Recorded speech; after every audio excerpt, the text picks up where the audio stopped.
Saudara, astagfirullahaladzim. Di sini Nabi diperlihatkan ada satu kaum yang lidahnya dipotong, saudara. Yang bibirnya dipotong, saudara, dengan gunting-gunting yang terbuat dari besi. Kullama quridat adat kama kana. Dan Nabi dipotong lidahnya, tarik, potong, tarik bibirnya, potong, saudara. Yang bersangkutan menjerit kesakitan luar biasa. Tapi setelah itu utuh lagi bibirnya. Utuh lagi dia punya lidahnya. Ditarik lagi, potong lagi, saudara. Kemudian Nabi bertanya, man haula ya Jibril? Siapa itu mereka wahai Jibril? Kemudian Jibril mengatakan alaihissalam, haula'i hutabaul fitnah. Mereka ini adalah tukang-tukang ceramah yang membawa fitnah. Tukang ceramah yang adu domba umat, yang mencah belah umat, yang muter balik ayat, hadis, dalil, saudara. Tukang-tukang ceramah yang membawa fitnah. Hutaba'u ummatik. Dari tukang-tukang ceramah kau punya umat termasuk yaquluna ma la yaf'alun. Mereka yang kalau ceramah, saudara, apa yang mereka ucapkan, saudara, apa-apa yang mereka tidak kerjakan. Assalamualaikum warahmatullahi wabarakatuh. Bismillah, walhamdulillah, wassalatu wassalamu ala rasulillah wa ala alihi wa sahbihi wa mawalah. Allahumma anfa'na bima 'allamtana wa 'allimna ma yanfa'una. Allahumma zidna ilma warzuqna fahma wa atina hikmah. Allahumma barik lana fi majlisina hadha birahmatika ya arhamar rahimin. Walhamdulillahi rabbil alamin. Taqabbalallahu minna wa minkum fataqabbal ya karim. Pada malam hari ini kita lanjutkan pelajaran kita tentang kisah Isra dan Mi'raj. Kemarin sudah kita bahas referensi yang kita gunakan, kemudian makna dari Isra dan Mi'raj baik secara bahasa maupun istilah.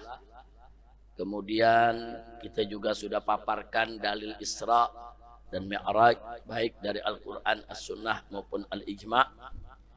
Bahkan kita sudah paparkan persoalan usul dan persoalan furu dalam peristiwa Isra dan Mi'raj.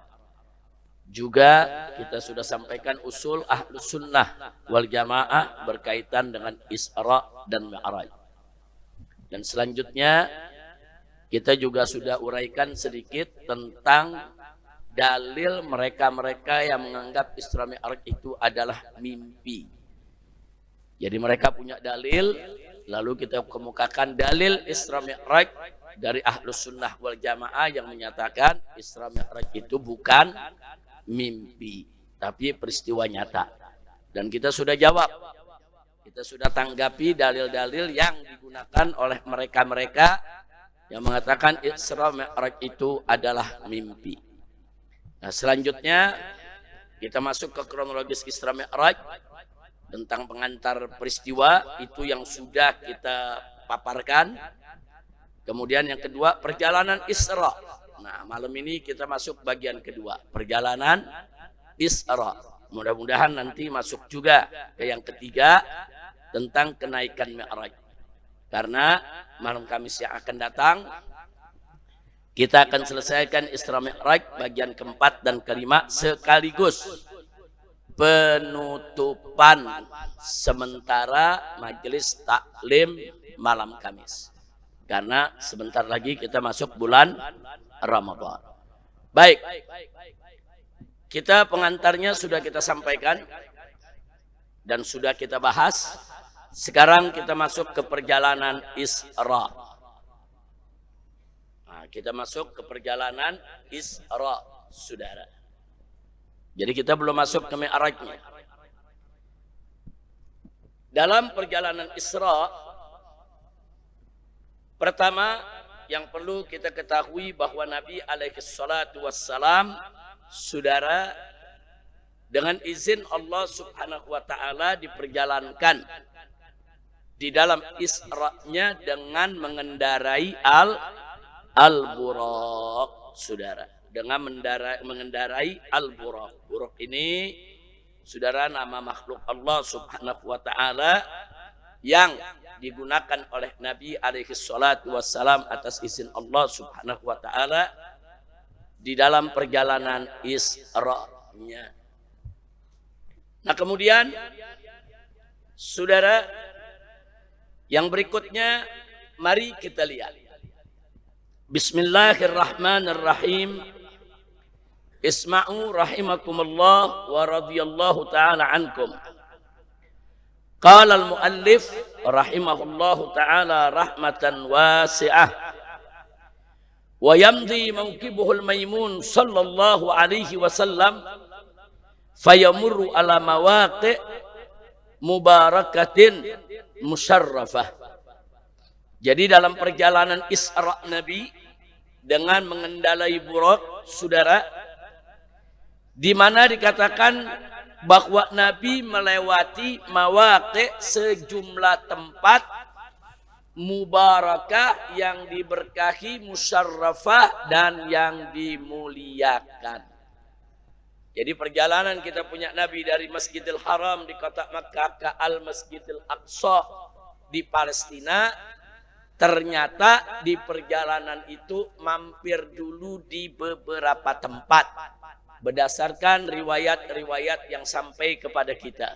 Jadi tidak langsung dari Masjidil Haram ke Al-Masjidil Aqsa, saudara. Ada beberapa mawaqi', saudara, tempat yang diberkahi, tempat bersejarah yang dimampiri oleh Nabi kita atas izin Allah Subhanahu wa ta'ala, yang didampingi dengan malaikat Jibril alaihis salam. Mari kita lihat. Awaluha, tempat pertama yang dikunjungi oleh Nabi, ardun dzati nakhlin, satu tempat yang penuh dengan pohon korma. Faqala lahu Jibril, kemudian malaikat Jibril alaihissalam berkata kepada Nabi, inzil fasalli hahuna. Hei Nabi, hei Muhammad, turun. Maksudnya turun dari buraq. Inzil, turun engkau dari buraq, fasalli, salatlah hahuna, di tempat ini. Nah, sebelum saya lanjutkan, jangan bingung. Jangan nanti ada yang membantah, Habib ini kan belum mi'raj. Kalau belum mi'raj kan belum ada sholat 5 waktu. Terus Nabi disuruh sholat apa? Nah, di sini perlu kita ingatkan. Sebelum Isra Mi'raj, ibadah sholat sudah ada. Ibadah sholat sudah ada. 2 rakaat siang, 2 rakaat malam, saudara. Tapi sholat 5 waktu belum ada. Jadi kalau Anda membaca riwayat Nabi waktu di Mekah sholat sebelum Isra Mi'raj, berarti yang Nabi lakukan bukan sholat 5 waktu. Nah, jadi sebelum ada sholat 5 waktu, ada sholat 2 rakaat di waktu siang, 2 rakaat di waktu malam, ada tahajud dan lain sebagainya. Nah, jadi di sini jangan heran kalau Nabi disuruh turun sholat, memang ibadah sholat sudah ada. Kemudian fanazala fasalla summa rakiba. Kemudian Nabi patuh ikut arahan malaikat Jibril. Nabi turun dari buraq, Nabi sholat di tempat tersebut. Kemudian Nabi naik lagi ke buraq, saudara. Faqala lahu Jibril, malaikat Jibril berkata kepada Nabi alaihi salatu wassalam, "Atadri aina shallait?" Wahai Nabi, apakah kau tahu di mana tadi kau sholat? Tadi kau sudah melaksanakan sholat, kau tahu itu di tempat apa? Kemudian Nabi mengatakan, la. Nabi tidak tahu. Yang penting Nabi disuruh malaikat Jibril, ya ikut. Sam'an wa ta'ah. Karena malam itu malaikat Jibril diutus oleh Allah Subhanahu wa ta'ala untuk mendampingi Nabi dan mengantar ke sejumlah tempat, saudara. Nah, kemudian malaikat Jibril mengatakan, shallaita bi Taibah wa ilaihal muhajarah. Nah, tempat yang kau sholat tadi itulah kota Taibah. Tempat di mana nanti engkau akan hijrah. Taibah itu, saudara, nama kota Madinah. Kota Madinah awalnya dulu namanya Yathrib. Nah, pada awalnya disebut Yathrib. Kemudian setelah Nabi hijrah ke sana menjadi pusat kegiatan umat, maka dikenal dengan nama Al-Madinah. Nah, tapi dari riwayat ini namanya juga Thaibah, saudara. Thaibah itu nama kota Madinah. Dan di sanalah kelak engkau akan hijrah. Artinya dari sini kita tahu, saudara, bahwa Nabi dimampirkan oleh Allah Subhanahu wa taala bersama malaikat Jibril pada malam Isra ke Madinah. Tempat yang tentunya berkah dan kelak akan menjadi tempat yang sangat diberkahi. Karena itulah tempat hijrahnya Nabi kita Sayyiduna Muhammad sallallahu alaihi wasallam. Kemudian summan talaqal buraq bi sayyidil kaunain. Kemudian buraq melesat lagi, saudara. Berangkat membawa kita punya Nabi kemana?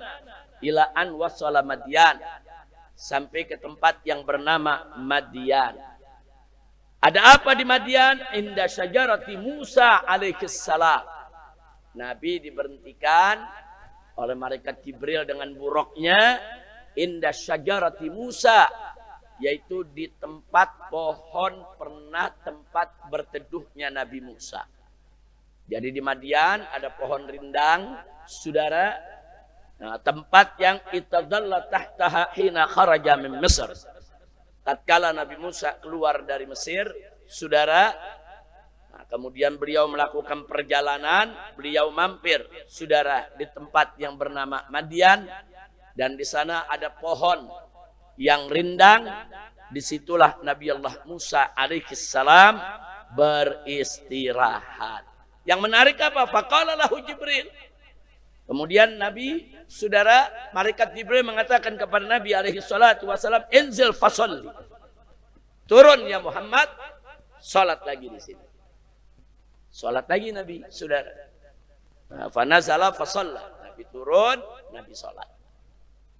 Nah, setelah itu tsumman talaqu ila Tursina. Setelah itu Nabi dibawa oleh buraq bersama malaikat Jibril dan juga Mikail, saudara, ke Tursina. Bukit Tursina haitsu karamallahu Musa.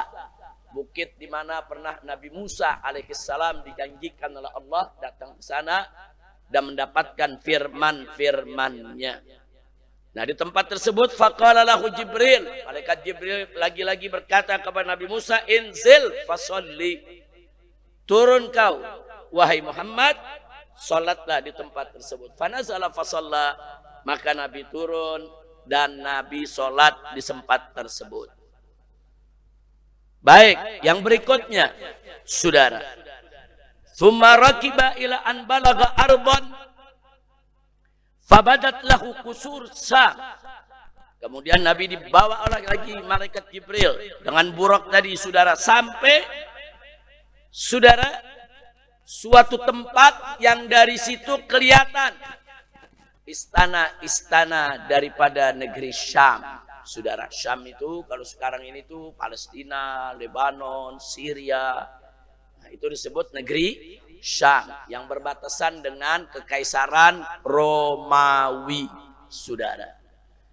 Nah, dari tempat tersebut kelihatan itu istana-istana negeri Syam, saudara. Faqala lahu Jibril. Maka malaikat Jibril berhenti di tempat tersebut dengan buraq tadi. Nabi lagi-lagi dikatakan kepadanya oleh malaikat Jibril alaihissalam, "Inzil fasalli." Turun engkau wahai Nabi, salatlah di tempat ini. Fafa'al.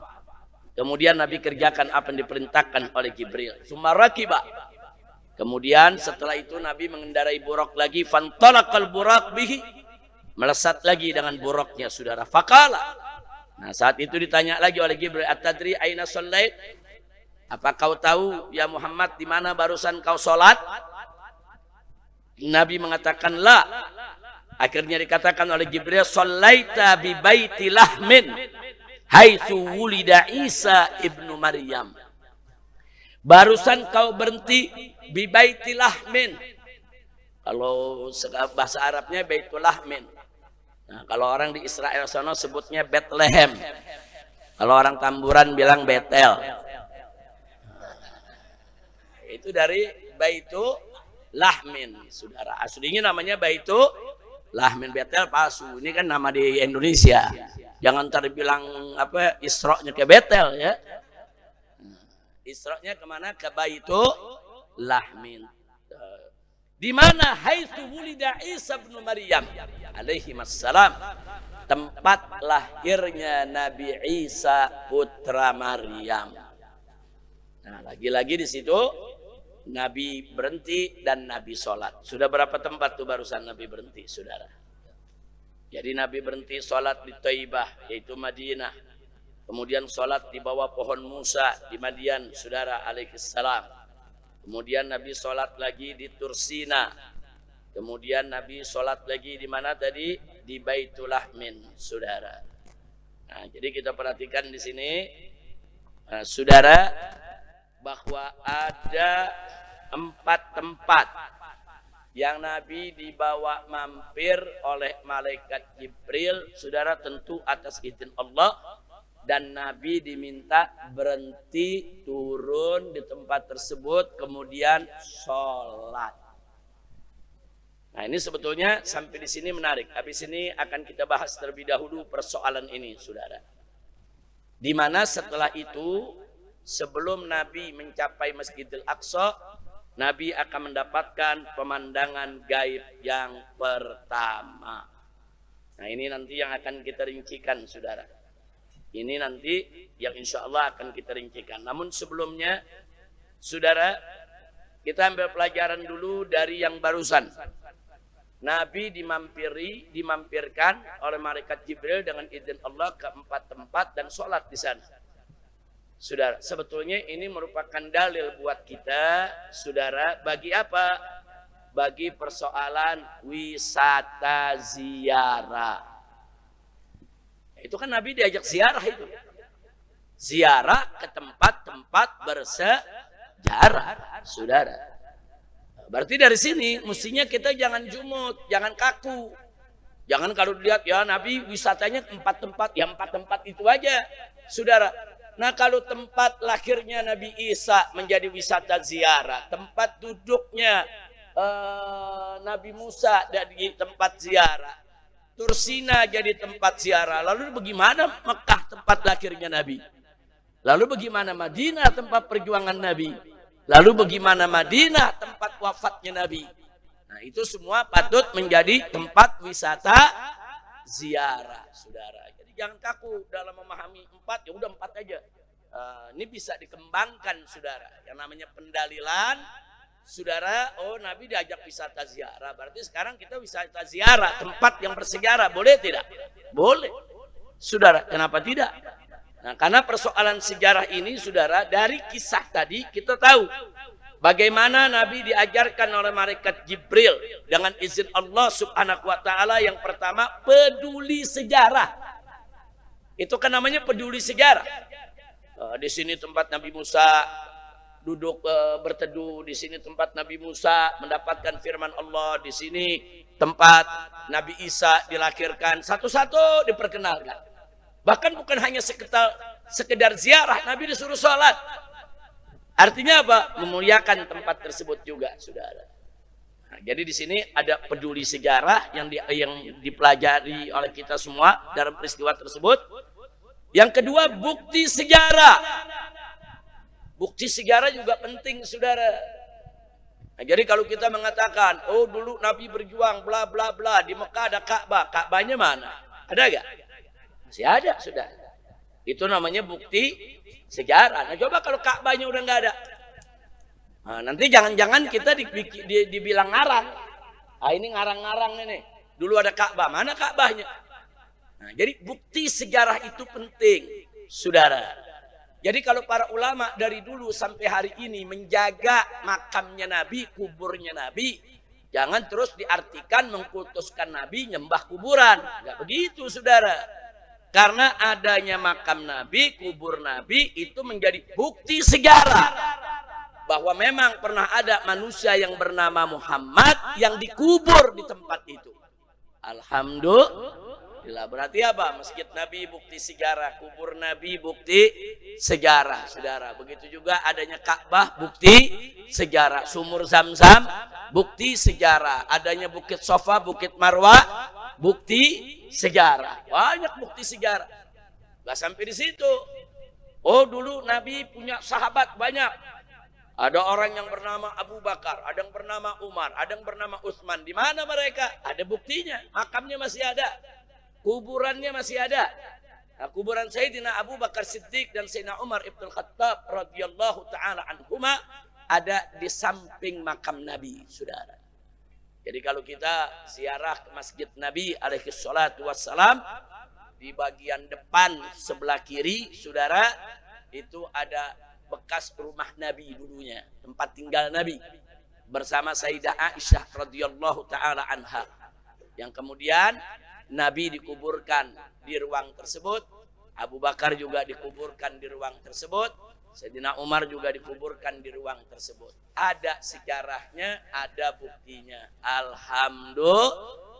Nah, jadi kalau kubur itu dirawat, itu sebagai bukti sejarah. Apalagi kubur Nabi, apalagi kubur pejuang-pejuang Islam. Nah, jangan terus dikatakan, nah ini kuburan mau disembah-sembah. Ini kuburan dikultuskan, ini menyembah kuburan. Enggak ada umat Nabi yang menyembah kuburan. Enggak ada umat Nabi datang ziarah mau nyembah-nyembah Nabi, enggak ada, saudara. Mereka semua mau ziarah, saudara.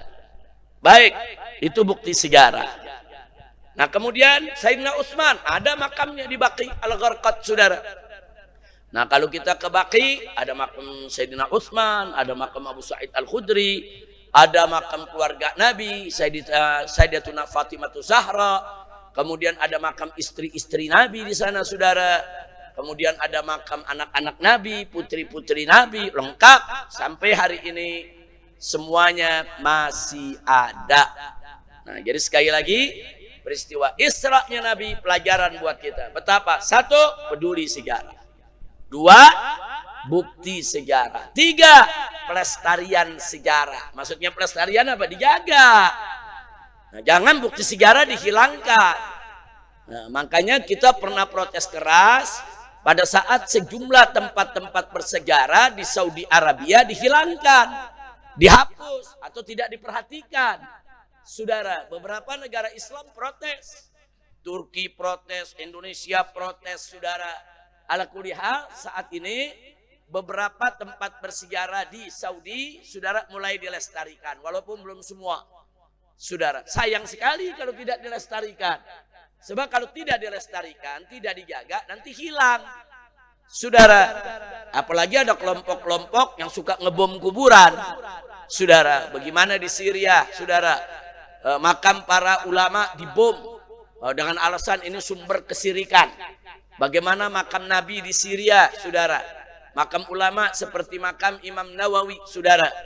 Nah, itu dianggap karena banyak yang berziarah. Nah, akhirnya ada kelompok menganggap, wah ini tempat syirik ini, dibom, saudara. Nah, jadi ini ngawur, saudara. Kalau dia nggak suka ziarah, nggak usah ziarah, saudara. Tapi jangan kemudian dia tuduh saudara-saudaranya berziarah sebagai penyembah kuburan. Na'udzubillah min dzalik. Jadi perlu dilestarikan. Kita akan terus memberikan masukan kepada pemerintah Indonesia, kepada negara-negara Islam, khususnya kepada pemerintah Saudi Arabia untuk menjaga athar nabawiyah. Bukan hanya athar nabawiyah, saudara, athar tarikhiyah. Kita minta dijaga bukan hanya peninggalan Nabi, bukan, peninggalan para sahabat, peninggalan pejuang-pejuang Islam, saudara, harus dijaga sebagai bukti daripada perjuangan mereka.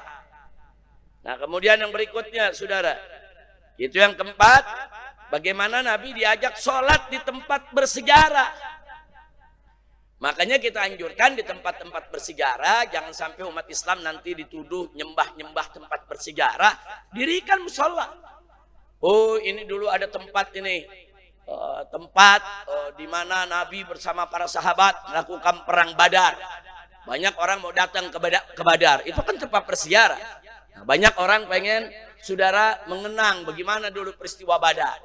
Nah, supaya mereka enggak bertebaran sholat di mana-mana, bikinin masjid. Saudara di sekitar Badar, bisa masjid, bisa musola, ada tempat wudhu, orang bisa sholat di musolahnya, saudara. Nah, tapi setahu saya sekarang ini sudah ada. Di Badar itu sudah ada masjidnya, kita bisa sholat di sana, saudara. Memang harus begitu. Jadi pemerintah Saudi harus terus kita dorong supaya tempat-tempat bersejarah, saudara, jangan ditutup, jangan orang dilarang datang, apalagi dihilangkan, tapi harus dilestarikan. Sediakan tempat, sediakan musola atau masjid, saudara, yang kecil, saudara, untuk para penziarah datang bisa sholat di masjid. Kalau sholat di masjid kan kita nggak berdebat lagi. Kalau sholat di lapangan Badar mungkin nanti orang ribut lagi. Ini sholat apa nih? Kok sholat di lapangan begini? Saudara, nah baik supaya nggak ribut, bikin masjid, bikin musola. Semua yang mau sholat, sholat di masjid. Karena ada tahiyatul masjid, kita bisa sholat sunnah wudu, kita bisa sholat hajat, istikharah, dan lain sebagainya. Nah, kemudian yang berikutnya, saudara, yaitu al-i'tibar daripada sejarah. Apa perlunya kita peduli sejarah? Apa perlunya adanya bukti sejarah? Apa perlunya sejarah dilestarikan? Apa perlunya kita wisata ziarah ke tempat-tempat bersejarah tersebut? Bahkan kalau ada masjid, ada musola dibangun, kita bisa sholat, saudara, di tempat tersebut. Saudara, untuk apa semua itu? Al-i'tibar, untuk mengambil pelajaran. Kira-kira jelas tidak? Saudara, jangankan bukti sejarah Islam, bukti sejarah di luar Islam pun perlu dijaga. Bukan untuk dimuliakan, bukan. Tapi sebagai bukti bagaimana, saudara, Allah perlakukan orang-orang yang bertakwa dan bagaimana Allah perlakukan orang-orang yang zalim. Seperti apa? Seperti di Mesir ada piramida. Itu kan bukan peninggalan Nabi Musa. Itu peninggalannya siapa? Fir'aun. Apa perlu diratakan? Jangan. Kalau nanti diratakan kemudian hilang, pada saat nanti Al-Quran cerita soal Fir'aun, buktinya mana? Nah, kan cerita Fir'aun ada dalam Quran, saudara. Nah, sejauh mana sih kejamnya Fir'aun? Bagaimana sih kejamnya Fir'aun? Piramida bicara menjadi bukti kejamnya Fir'aun. Bagaimana orang-orang lemah, masyarakat diperbudak, membawa batu begitu besar untuk bikin piramid, berapa ribu orang yang mati. Bangun itu semua, saudara. Nah, jadi itu dipelihara bukan untuk dimuliakan, bukan untuk diagungkan, bukan. Karena mungkin kita memuliakan peninggalan daripada Fir'aun, tapi sebagai bukti.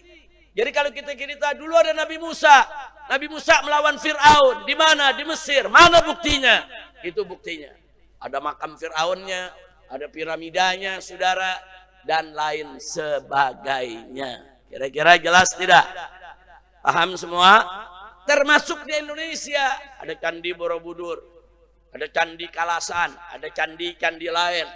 Terus ada yang bertanya, apa perlu dihancurkan?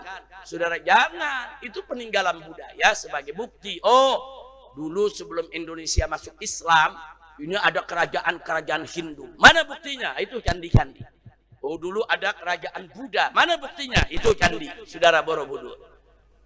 Lalu kenapa sekarang kok Indonesia bisa berubah menjadi Islam semua, saudara? Itu kan jadi pelajaran buat kita. Betapa Indonesia yang dulunya 100% nggak kenal Islam, begitu Islam datang rame-rame, 90% bangsa Indonesia rame-rame masuk Islam. Alhamdulillah. Bukti-bukti sejarah gitu biarkan, tapi bukan berarti kita putuskan kita orang Islam nggak boleh memuliakan rumah ibadah orang di luar Islam, nggak boleh. Nah, tapi sekedar kita mau lihat, saya mau lihat nih bukti sejarah. Apa betul dulu ada yang namanya Majapahit kerajaannya? Di mana itu dulu kerajaan Majapahit? Oh, kerajaan Majapahit itu dulu ada. Sebelumnya ada Singosari. Di mana itu Singosari? Oh, saya mau belajar sejarah, mau tahu. Oh, Singosari itu di kampung mana, di kota mana? Enggak apa-apa, pelajari sejarah. Bahkan dari sana nanti kita tahu Raja Majapahit mana sih yang akhirnya punya menantu ulama, yang akhirnya punya cucu Islam. Lalu akhirnya cucunya jadi raja, berubah jadi kerajaan Hindu, berubah menjadi kerajaan Islam, saudara. Itu nilai sejarah. Nah, tapi kalau semuanya diratakan dengan tanah, kita cerita dulu ada kerajaan Singosari, mana dia? Nggak ada. Dulu ada kerajaan Sriwijaya, mana buktinya? Nggak ada. Dulu ada kerajaan Majapahit, mana buktinya? Nggak ada. Padahal kerajaan-kerajaan Islam di Indonesia lahir dari keturunan-keturunan mereka, saudara. Nah, jadi anak cucu mereka begitu kenal dengan Islam, masuk Islam, mereka rubah dari kerajaan Hindu menjadi kerajaan Islam. Alhamdulillah. Jadi intinya yang saya mau sampaikan di sini, jangan kita anti sejarah. Jangan, saudara. Apalagi sejarah Islam. Oh, terlebih lagi harus kita jaga, saudara. Karena itu penghilangan peninggalan sejarah Islam di Mekah dan di Madinah atau lainnya merupakan tragedi sejarah yang membahayakan Islam. Sehingga wajib dicegah, wajib ditentang, dan wajib dilawan. Seluruh dunia Islam tidak boleh diam. Saudara, kalau ada bagian-bagian dari bukti sejarah Nabi dan para sahabatnya yang ingin dihilangkan oleh saudara penguasa manapun, seluruh negara Islam gak boleh diam, harus ikut memperhatikan, peduli, menjaga, dan mudah-mudahan saudara bukti-bukti sejarah itu akan selalu ada di tengah kita. Amin ya rabbal alamin. Sampai di sini jelas? Baik. Sekarang kita masuk ke pemandangan gaib pertama. Jadi setelah tadi Nabi mampir ke Taibah, ke Madinah, kemudian Nabi dimampirkan lagi ke tempat pohon tempat berteduhnya Nabi Musa, dimampirkan lagi ke Tursina, dimampirkan lagi ke Baitul Lahmin, tempat lahirnya Nabi Isa alaihissalam. Saudara, sebelum Nabi sampai di Al-Masjidil Aqsa, Nabi diberikan oleh Allah melalui malaikat Jibril alaihissalam pemandangan gaib yang pertama. Ingat ya, pemandangan gaib ini Nabi dapatkan sebelum sampai Al-Masjidil Aqsa, saudara. Pemandangan apa yang Nabi dapatkan? Mari kita lihat, saudara.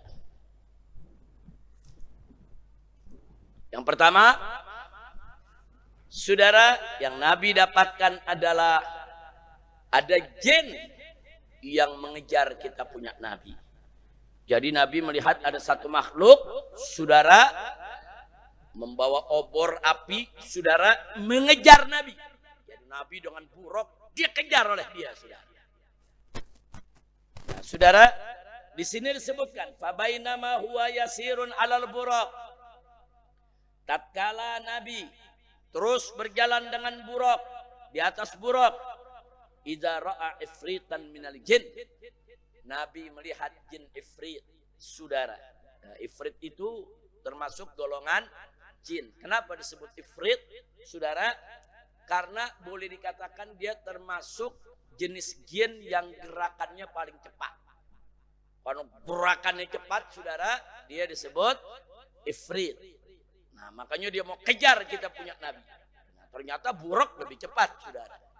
Nah, kenapa disebut buraq, saudara? Buraq itu bisa dari kata barkun. Barkun itu kilat. Barkun itu artinya kilat. Jadi jalannya dia itu secepat kilat, saudara. Nah, begitu Nabi melihat idza ra'a ifritan minal jin. Jadi ada jin ifrit yatlubuhu bisyu'latin min nar. Nabi dikejar, di mana saudara ifrit itu membawa api, saudara. Kullama tafat ra'a. Ini lagi ngejar terus. Nabi nengok lihat masih dikejar. Nabi nengok lihat masih dikejar, saudara. Ada apa ini makhluk kejar terus, saudara? Kemudian faqala lahu Jibril alaihissalam. Kemudian malaikat Jibril mengatakan kepada Nabi, ala u'allimuka kalimatin taquluhunna. Wahai Nabi, adakah kamu mau aku ajarkan beberapa kalimat yang bisa kau ucapkan? Idza qultahunna, kalau kau baca ini kalimat, tafiat su'latuh, maka niscaya api yang dibawa oleh ifrit tadi akan padam. Wa kharra lifi, bahkan itu api akan berbalik ke mulutnya. Jadi malaikat Jibril nawarin Nabi, mau gak ajarin satu kalimat nih. Kau baca ini, itu dia punya api akan berbalik ke mulutnya dan padam, ngebakar dirinya. Kemudian faqala Rasulullah sallallahu alaihi wasallam. Maka Nabi menjawab, "Bala, tentu. Siapa yang enggak mau diajarkan itu bacaan, Saudara?" Nah, kemudian diajarkan oleh Jibril. Qul, katakan wahai Muhammad. A'udzu biwajhillahil karim. Aku berlindung yaitu dengan keagungan Allah yang maha mulia. Wa bi kalimatillahi tammat, dan dengan kalimat-kalimat Allah yang maha sempurna. Allati la yujawizuhunna barrun wala fajir. Yang mana tidak ada orang baik maupun orang buruk, Saudara, yang bisa menghalanginya atau melewatinya. Ya, fajir itu orang buruk, Saudara. Kalau bar itu orang baik. Min syarri, yaitu aku berlindung dengan kekuasaan Allah dari kejahatan ma yanzilu minas sama, dari kejahatan yang turun dari langit. Wa min syarri ma ya'ruju fiha, dan dari kejahatan yang naik di tengah langit tersebut. Wa min syarri ma dara'a fil ard, dan dari kejahatan yang tertanam di bumi. Wa min syarri ma yakhruju minha, dan dari kejahatan yang keluar daripada bumi. Wa min fitanil laili wan nahar, dan daripada fitnah malam dan siang. Wa min tawarikil lail wan nahar, yaitu dan daripada di sini dikatakan, Saudara, tawarikil lail wan nahar artinya hawaditsihima, dan dari segala kejadian yang bisa terjadi yaitu di malam maupun di siang hari. Illa tariqan yatruku bi khair ya Rahman. Jadi kata tarik dalam bahasa Arab, tarik itu orang yang datang di malam hari. Kalau ada orang ngetok pintu kita di malam hari, itu disebut tarik, Saudara. Nah, biasanya yang datang di malam hari banyak nggak bagus, jin, setan, iblis pada datang di malam hari, Saudara. Mau ganggu umat manusia, mau masuk ke rumah kita. Tapi kalau rumah kita udah dilindungi dengan bacaan-bacaan, dilindungi dengan zikir, dilindungi dengan wirid, dilindungi dengan segala macam, yaitu yang diajarkan oleh Nabi, mereka tidak akan mampu. Kita berlindung dari makhluk-makhluk seperti ini, Saudara. Illa tariqan, kecuali yang datang di malam hari, Saudara, yatruku bi khair, yang mengetuk pintu rumah kita atau masuk ke dalam rumah kita dengan kebaikan. Ya Rahman. Nabi baca, dituntun malaikat Jibril, dibaca oleh Nabi, selesai dibaca, fankabbali fi wa tufi'at su'latu. Itu api yang dibawa ifrit balik ke mukanya, Saudara, ke mulutnya, Saudara.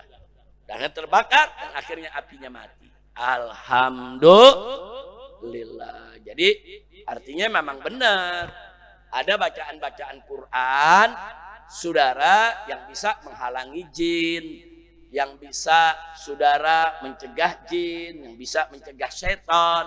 Saudara, jangan kita nggak percaya dengan hal yang begini. Ini masalah-masalah gaib, perlu iman, Saudara. Alhamdulillah. Baik. Nah, kemudian yang kedua, Saudara, mari kita lihat. Yang kedua, dalam perjalanan tersebut, ini urusan ifrit sudah selesai, Saudara. Nabi masih di perjalanan ini, Saudara. Kali ini, Saudara, fasaru hatta atau ala qaumin yazra'una fi yaumin wa yahsuduna fi yaumin. Nabi lagi dalam perjalanan, heran ngelihat ada rombongan petani yang nanam sehari, panen sehari. Nanam panen, Saudara. Ini Nabi lagi dikasih gambaran oleh Allah. Ini namanya pemandangan gaib, Saudara. Nah, kemudian kullama hasadu ada kamakan.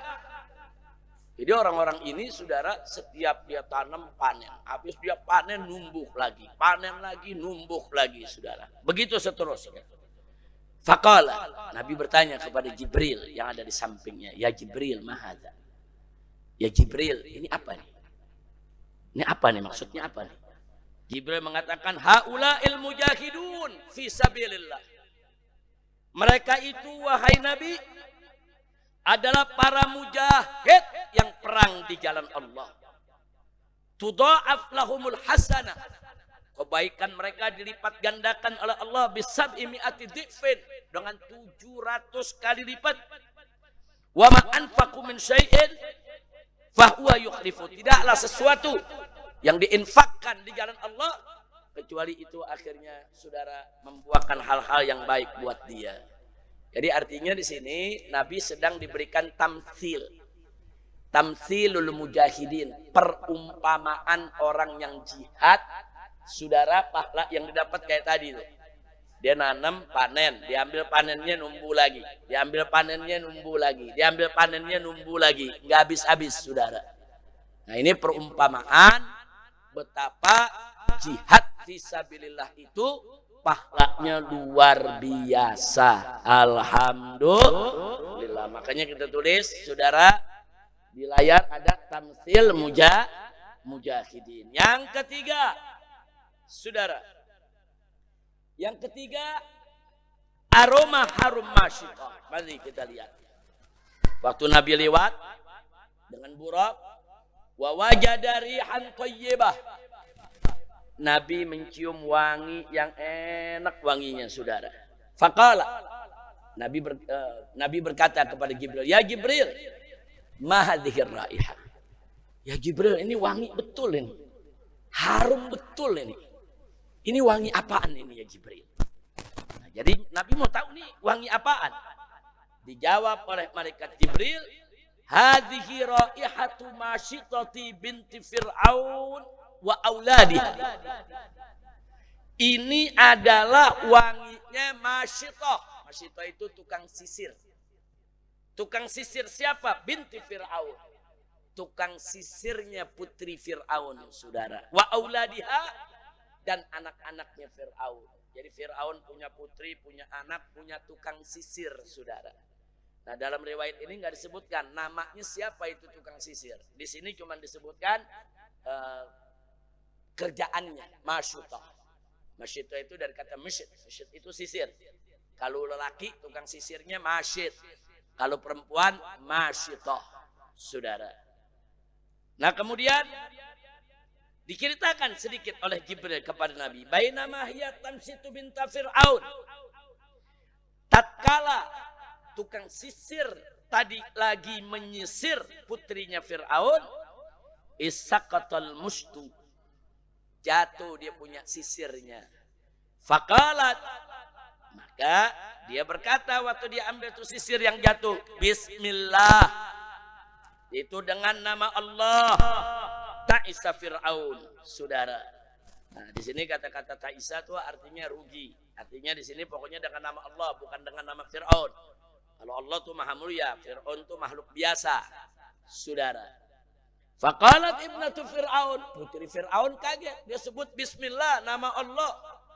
Karena si putri tahunya yang namanya Tuhan ya Fir'aun. Saudara, bapaknya yang jadi Tuhan. Nah, akhirnya apa yang terjadi, saudara? Awalaki rabbun ghairu abi. Si putri bertanya kepada Masyitah dari tukang sisirnya. Awalaki rabbun, apa kamu punya Tuhan ghairu abi, selain ayahku? Nah, karena memang Firaun itu udah ngakukan di Quran, diceritakan ana rabbukumul a'la. Firaun mengatakan saya Tuhan kalian yang maha tinggi. Jadi anaknya bertanya kepada tukang sisir, saudara, awalaki rabbun ghairu abi, apa kamu punya Tuhan selain ayahku? Faqalat, dijawab oleh Masyitah, tegas jawabnya, naam, iya. Enggak pakai takut-takut, saudara, enggak gemetar, saudara. Naam. Qalat, kemudian si putri Fir'aun bertanya, afa ukhbira bidzalika abi, apa aku kabarkan persoalan ini kepada ayahku? Nah, jadi si anak mau kasih kabar, gue mau kasih tahu nih, nah, gue punya ayah, bagaimana? Nah, dia pikir Masyitah takut, saudara. Nah, kemudian Masyitah katakan apa? Naam, iya, kabarkan aja, aku punya Tuhan, namanya Allah, saudara. Fa'akhbaratuhu, si putri langsung kasih kabar ke Fir'aun. Fada'aha, akhirnya Fir'aun panggil itu Masyitah, saudara. Dihadirkan di majelisnya. Faqal, Fir'aun berkata, awalaki rabbun ghairi, apa kamu punya Tuhan selain aku? Dijawab oleh Masyitah, na'am, rabbi wa rabbukallah. Iya, Tuhanku dan Tuhanmu adalah Allah. Masya Allah, jawab langsung depan Fir'aun, saudara. Kemudian wa kana lil mar'ati ibnan wa zawj, Masyitoh ini punya 2 anak masih kecil. Dan punya seorang suami, saudara. Semuanya beriman kepada Allah. Fa arsala ilaihim farawadal mar'ata wa zawjaha an yarji'a an dinihima. Fir'aun kirim pasukannya, tangkap itu lakinya sama anaknya, bawa. Nah, kemudian mulailah saudara Masyitoh dan suaminya dibujuk supaya tetap mengakui Fir'aun sebagai Tuhan, saudara. Bahkan mulai diancam, kalau dia nggak ngaku sebagai Tuhan, mau disiksa, saudara, mau dibunuh. Anaknya juga ada 2 masih kecil, saudara, mau dianiaya, saudara. Tapi apa yang terjadi? Fa'abaya. Ternyata Masyitoh dengan suaminya menolak. Gak ada yang gak mau keluar dari Islam. Dia tetap beriman kepada Allah. Faqala, maka berkatalah Fir'aun, inni qatilukuma. Kalau kalian gak mau mengakui aku sebagai Tuhan, kalian tetap mengakui itu yang namanya Allah sebagai Tuhan, aku akan bunuh kalian berdua. Kemudian dijawab oleh Masyitoh, ihsanan minka ilaina. Bagus betul dari engkau untuk kami semuanya ini. In qataltana an taj'alana fi baitin wahid. Tapi kami minta, tolong kalau nanti kami dibunuh, kuburkan kami di satu tempat. Ya, biasanya kan orang kalau mau dihukum mati ditanya, permintaan terakhirnya apa? Nah, kuburin kita di satu tempat. Kemudian fatudfinana fihi jami'an, saudara. Nah, akhirnya saudara Masyitoh mengatakan, kau buat satu kubur, kuburkan kami bersama di tempat tersebut. Kemudian qala dzalika laki bimalaka alaina minal haq. Fir'aun mau penuhi. Biasanya memang dari dulu tuh raja kalau membunuh orang apa permintaan terakhir? Oh, mintanya begitu. Ya, kita penuhi, saudara. Fa amara bi baqaratin min nuhas fa uqmiya. Nah, kemudian saudara, yang namanya Fir'aun ini memerintahkan untuk ngambil saudara bi baqaratin min nuhas. Ini patung sapi yang terbuat dari tembaga, saudara. Fa uqmiyat, dibakar. Suma amara bihal itu qafiha. Ini semacam gidir, saudara. Gidir wali, ya, wali besar, saudara. Satu wali besar, saudara. Dibakar di situ, saudara, minyak yang panas, saudara, litul qafiha hiya wa auladuha, untuk dikeburkan satu persatu Masyitoh dengan keluarganya.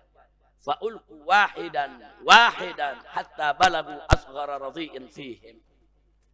Nah, begitu suaminya dikeburin, saudara, Masyitoh enggak bergoyang. Anaknya yang masih baru beberapa tahun dikeburin, enggak goyang, saudara. Tetap berpegang teguh bahwa Rabbi wa Rabbukallah. Nah, kali ini giliran anak yang paling kecil yang masih nyusu, saudara. Masyitoh agak goyang. Bukan goyang artinya murtad, bukannya goyang. Sedih hatinya, lihat, ya Allah, ini anak masih nyusu kok mau dibunuh. Sedih, saudara. Kalau tadi enggak kelihatan gusar, enggak kelihatan sedih, ini itu tegar. Kali ini agak goyang, saudara, hatinya. Anak masih nyusu, saudara. Faqala ya amma qa'i wa la tataqa'asi fa innaka 'alal haq fa innaki 'alal haq. Saudara, apa, saudara? Dalam saat-saat si ibu ini gemeter, khawatir sama anaknya, sedih ngelihat anaknya, justru si anak yang ngomong. Apa si anak mengatakan? Bayi. Jadi di antara bayi yang bisa ngomong, saudara, selain Nabi Isa alaihissalam pada saat masih kecil, salah satunya ini, saudara. Nah, ini juga bisa bicara pada saat masih menyusui. Apa dia katakan? Ibu, jangan gentar, ibu. Jangan mundur, ibu. Jangan gentar, jangan mundur. Innaki 'alal haq, engkau ada di atas jalan kebenaran. Begitu lihat si anak yang bicara begitu, hilang itu gentar, saudara. Akhirnya si ibu dan si anak dua-duanya juga dikeburkan, saudara, dalam kuali, dan akhirnya satu keluarga mati syahid dalam rangka membela imannya kepada Allah. Nah, jadi inilah cerita Siti Masyito. Dulu waktu saya SD ada lagunya tuh. Ayo Siti Masyito, putri Islam yang mulia, imannya teguh kepada Allah Ta'ala. Fir'aun murka, lalu lupa tuh. Ada lagunya dulu tuh, cari judulnya Siti Masyito. Awet apa? Oh enggak. Fir'aun tahu lalu murka kepadanya. Nah, terus ayo Kiai Awit. Kiai Nursan nih yang sezaman mana? Dulu kita waktu SD di sekolah nyanyi itu lagu, saudara. Itu Masyito, kenapa? Ya nanti boleh dicari. Judulnya Siti Masyito, putri Islam yang mulia. Nah, langsung kita lanjutkan. Nah, jadi waktu Nabi Isra menyium harum yang luar biasa, Jibril kasih tahu itu harumnya daripada Masyito dan keluarganya. Alhamdulillah. Jadi jangan pernah takut mati di jalan Allah. Baik, selanjutnya. Jadi Nabi waktu perjalanan ke Isra banyak pengalaman diberikan oleh Allah Subhanahu wa taala melalui malaikat Jibril, saudara. Nah, ada soal jin ifrit, ada tamsil mujahidin, bahkan ada satu kisah tentang Masyito, saudara, yang umat di zaman itu udah nggak tahu.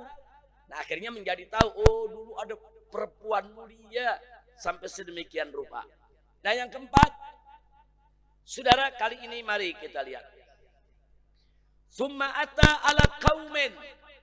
Kemudian Nabi dibawa oleh malaikat Jibril melihat satu kaum. Turdahu ru'usuhum. Saudara, turdahu ru'usuhum, saudara, artinya tukassar. Saudara, satu kaum yang kepala mereka dipecahkan. Kullama rudikhat adat kama kanat. Dan setiap kepala itu diremukkan, dipecahkan, hancur, saudara, mati itu orang, saudara, tahu-tahu bangkit lagi. Kepalanya, saudara, utuh lagi. Setelah itu, saudara, wala yaftur anhum min dzalik syai', tanpa jeda, diulangi lagi, dihancurkan lagi kepalanya, saudara. Jadi ada satu kaum nih, orang nih rame-rame, kepalanya dihancurin, Allah. Habis kepalanya hancur, utuh, dihancurin lagi, utuh, dihancurin lagi, saudara. Yang namanya jeritan, kesakitan, saudara. Nah, terus Nabi tanya kepada malaikat Jibril, ya Jibril, man haula? Wahai Jibril, siapa itu mereka ya Jibril? Jibril menjawab, haulaul ladzina. Mereka adalah orang-orang yang tatatakalu ru'usuhum anis shalah. Orang-orang yang kepalanya berat diajak untuk, saudara, anis sholatil maktubah, untuk mendirikan sholat yang wajib. Artinya di keempat ini apa yang Nabi lihat? Siksa peninggal sholat, saudara. Nah, jadi kalau kepala kita berat ditegakkan menghadap Allah untuk mendirikan sholat, hati-hati. Na'udzubillah min dzalik. Orang-orang yang berat menegakkan kepalanya di hadapan Allah untuk mendirikan sholat, kelak, saudara, mereka masuk neraka jahanam dan dihancurkan kepala mereka, utuh lagi, hancur lagi, utuh lagi, dan seterusnya. Na'udzubillah min dzalik. Maka itu ingat, kita hidup di dunia sebentar, saudara. Enggak lama. Berapa tahun? 50 tahun, 60 tahun, 70 tahun. Kita semua bakal kembali kepada Allah Subhanahu wa taala. Yang pertama kali ditanya nanti adalah sholat, saudara, sholat. Nah, maka itu jaga sholat kita. Jangan sampai kita termasuk orang-orang yang disiksa seperti ini. Na'udzubillah min dzalik. Yang kelima, saudara. Yang kelima kita lanjutkan. Suma'ata ala qaumin. Kemudian Nabi diajak lagi melihat satu kaum. Ala akbalihim riqa wala adbarihim riqa. Yang mana orang itu telanjang tanpa pakaian semuanya, yang ketutup cuman kemaluannya aja. Kemaluan depan dengan kemaluan belakang. Hanya ada tambelan yang menutup, saudara. Kemudian yasrahuna kama tasrahul ibil, saudara, wal ghanam. Dan mereka itu suaranya seperti suara onta dan kambing, saudara. Suara onta dan kambing yang bagaimana, saudara? Wa yaquluna ad-dhari, yaitu mereka itu, saudara, suaranya suara onta dan kambing yang lagi kesakitan, saudara. Kenapa? Yaquluna ad-dhari, mereka rame-rame lagi makan duri. Duri itu bahasa Arab, dhari. Bahasa Arabnya dhari, orang kita bilang duri, saudara. Dhari, syaukah. Naam. Wa yaquluna ad-dhari, mereka makan duri, saudara. Di sini disebutkan. Kemudian wazakum, dan makanan yang pahit luar biasa, saudara. Kemudian waradfa jahannam, dan mereka juga makan, saudara, baranya neraka. Radfa jahannam itu baranya neraka. Wa hijarataha, dan batu-batuan neraka. Jadi ada kelompok orang telanjang yang ditutup cuma kemaluan depan sama belakang, saudara. Kemudian mereka makan duri. Bayangin makan duri, mulut bagaimana nggak rusak itu, saudara.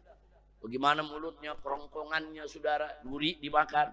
Udah gitu dia makan bara lagi dari api neraka jahanam. Kita bayangkan itu mulutnya yang rusak, bukan hanya tertusuk duri yang tajam, hancur dengan panasnya bara tadi.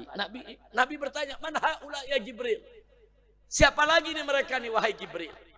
Maka Jibril menjawab, saudara, haula, mereka alladzina, adalah orang-orang yang la yu'adduna sadaqati amwalihim wa ma dzalamuhullahu syai'a. Mereka adalah orang-orang yang tidak membayar zakat dari harta mereka. Dan Jibril memberitahu Nabi, wa ma dzalamuhumullahu syai'a. Tidak sekali-kali Allah menzolimi mereka. Jadi yang tadi sholat disiksa, yang enggak sholat disiksa model begitu, yang enggak zakat disiksa model begini. Wa ma dzalamuhullah. Allah enggak zolimi mereka. Kan Allah udah kasih jalan di dunia ini, saudara. Allah udah kasih tahu, kalau enggak sholat begini, enggak zakat begini. Nah kenapa? Kemudian dia langgar itu semua. Jadi begitu nanti didapatkan balasan seperti itu, jangan sekali-kali menyalahkan Allah atau menganggap Allah zalim. Na'udzubillah min dzalik. Baik, yang berikutnya, yang keenam. Sumata ala qaumin baina aydihim lahmun nadij.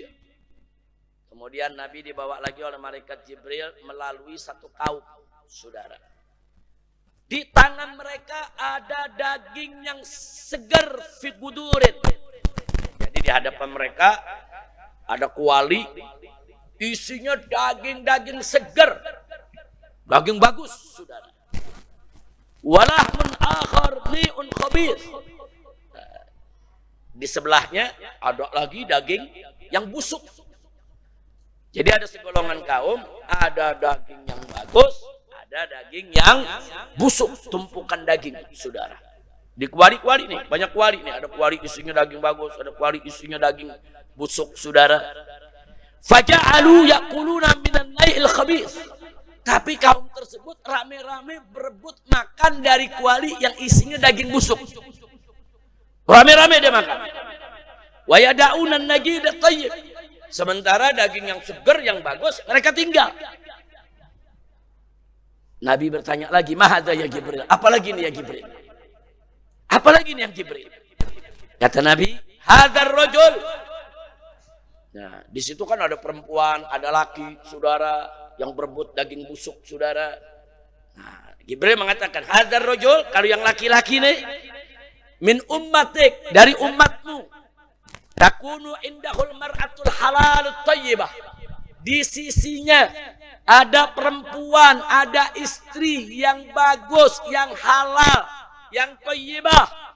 Fayati, tapi dia lebih suka mendatangi imra'atan khabith.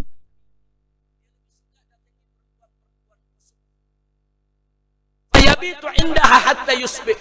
Saudara, akhirnya dia tidur bersama perempuan-perempuan busuk tadi sampai pagi. Istrinya yang halal dia tinggal di rumahnya.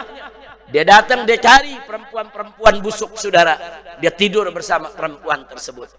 Kemudian kata Jibril, wal mar'atu, sedangkan tuh yang perempuan, ada perempuan juga tuh.